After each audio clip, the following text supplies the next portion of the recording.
and you love him because of what he does. Speaking the truth. Msema kweli.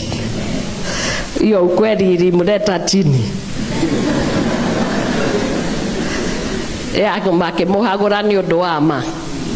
Ona Jesu ni ahagurirwo ni undu wa ma. Kirindini kiagegirio ni Jesu akirutana na akimakia Farisai othe na ndikia marua makimuiguira uiru tondu moigaga na matieke.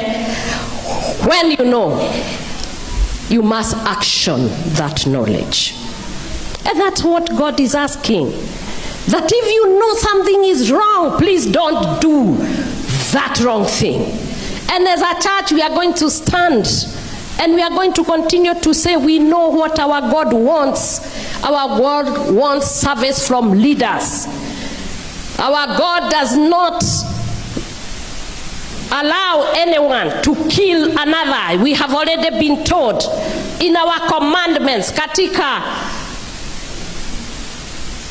commandments zile Mungu ametupatia, hizo amri 10. One of the things God hates is anybody who will steal, kill, even covet other things. Is that not true? So as a church, sometimes like now somebody will go and start saying, yes, Pastor Dorcas was talking like this because she's the spouse of the people's deputy president. I'm not speaking like this because I am his wife. I'm talking because it is the truth. And the truth must be told. I am a mother and I have seen mothers on the screens crying, release my child, abducting children because they are telling us the truth. Our children have knowledge and they have understanding and they have the wisdom to tell us as their people and their mothers and their parents and even as a church to tell us that is not the way. We don't want corruption. We don't want theft of public coffers. And when they say that, we need not abduct them.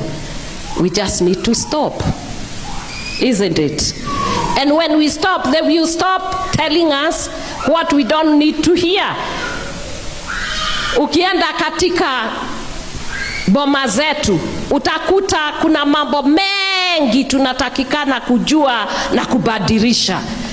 I have seen many times now